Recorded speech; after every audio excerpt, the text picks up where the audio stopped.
Washington Post. O relatório anual de direitos humanos do Departamento dos Estados Unidos tem trechos, gente, que o presidente americano Donald Trump critica o governo brasileiro e o Supremo Tribunal Federal. O Eliseu Caetano vai chegar direto dos Estados Unidos com a gente agora em tempo real.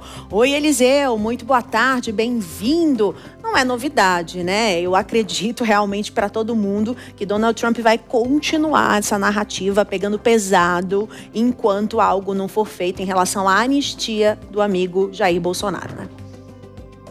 Márcia, essa é uma opinião que não é exclusiva sua não, viu? Inclusive aqui nos Estados Unidos, entre jornalistas, analistas políticos e até mesmo entre a classe, viu, política, essa é uma questão lá em cima, tá todo mundo quase que sincronizado. Donald Trump não deve parar essa guerra de retóricas contra o Brasil enquanto a situação do ex-presidente Jair Messias Bolsonaro insistir em continuar do jeito que está. Agora, antes de eu falar sobre isso, Márcia, deixa eu só fazer uma atualização aqui. Você lembra que ontem, e ainda obviamente falando sobre Trump, né? Ontem a gente falou que Trump colocou Washington DC, a capital dos Estados Unidos, em situação de emergência por causa da segurança ou da falta de segurança. Lembra que eu trouxe até o meu depoimento como ex-morador da capital americana? Pois então, cerca de 850 agentes já estão trabalhando no reforço da segurança da capital e somente na noite de ontem para hoje, 23 pessoas foram presas. Então,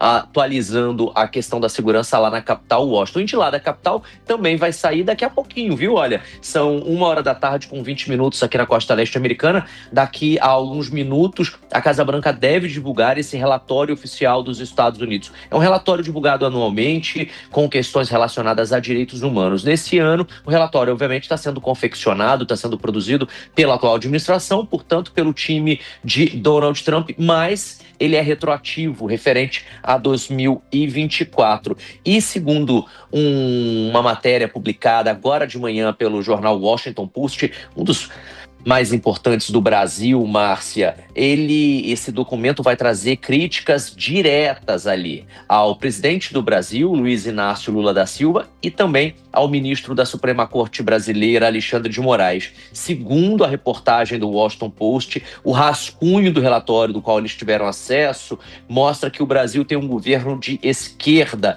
e que suprimiu desproporcionalmente o discurso de apoiadores do ex-presidente Jair Bolsonaro, que enfrenta acusações por tentativa de golpe eleitoral. A publicação destaca ainda que o ministro Alexandre de Moraes teria tomado a iniciativa de determinar a suspensão de mais de 100 perfis na rede social X, o antigo Twitter, uma ação que teria impactado principalmente os chamados bolsonaristas da extrema-direita. Além disso, segundo a reportagem, o relatório ressalta que em 30 de julho, Trump sancionou Moraes com base na Lei Magnitsky, um instrumento americano que prevê sanções econômicas contra estrangeiros acusados de graves violações de direitos humanos, exatamente a pauta desse relatório. A aplicação dessa sanção, no entanto, provocou controvérsias, né, Márcia? A gente trouxe, inclusive, aqui em tempo real, quando o próprio criador da Lei Magnitsky criticou a aplicação contra o ministro do STF.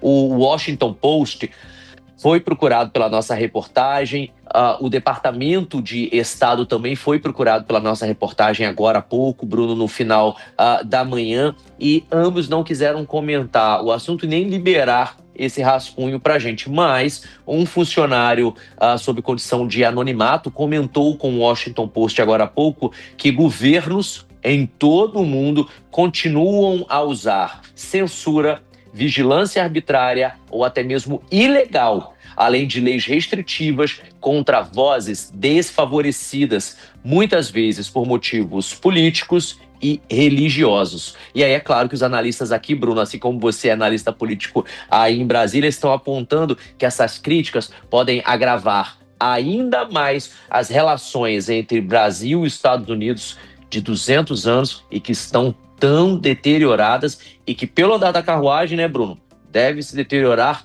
bem mais ao longo aí dos próximos dias.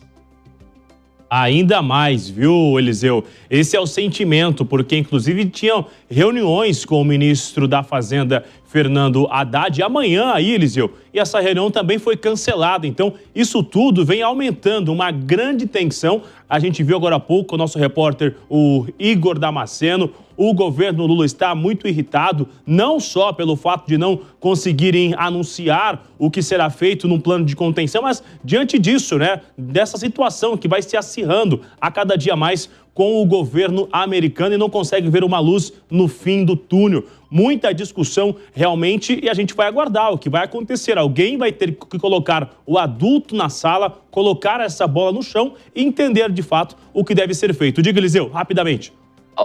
Trazendo um bastidor que a gente não falou sobre essa reunião que aconteceria amanhã, ela já estava programada, inclusive nós iríamos até Washington DC para participar de toda essa movimentação, obviamente conferir os bastidores, e eu chequei com as minhas fontes lá na capital e o que me disseram foi o seguinte: nunca esteve em pauta pelo governo americano receber uma autoridade do governo brasileiro. Não enquanto aquilo que está sendo pedido pelo secretário de Estado, Marco Rubio, que é o equivalente a um chanceler aí no Brasil, né? A Secretaria de Estado dos Estados Unidos, ela tem o mesmo peso de uma chancelaria aí no Brasil. Enquanto aquilo que estiver sendo pedido pelo secretário de Estado, Marco Rubio, através das sanções da Lei Magnitsky, apoiada pelo Departamento de Tesouro e apoiada, obviamente, assinado ali pelo presidente dos Estados Unidos, Donald Trump, não vai haver uma conversa. Uma conversa só deve acontecer com o governo do Brasil caso aquilo que estiver na mesa, na contraparte, nesse caso, na parte americana, seja levado em consideração. Se o governo do Brasil acha que vai vir aos Estados Unidos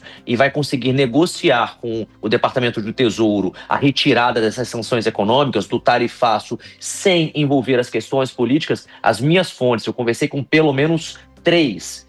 As 3 me garantiram a mesma coisa. É carta fora do baralho. Isso não deve acontecer, não desta forma, não neste modelo, que é exatamente o que a gente tem escutado do presidente Lula aí nas últimas entrevistas, dizendo que não vai botar o lado político na mesa, que ele quer resolver o lado comercial. Mas uma coisa está diretamente ligada à outra. Expectativa, realidade, a gente vai acompanhar já já. A gente volta a conversar com Eliseu, direto dos Estados Unidos, 2h26.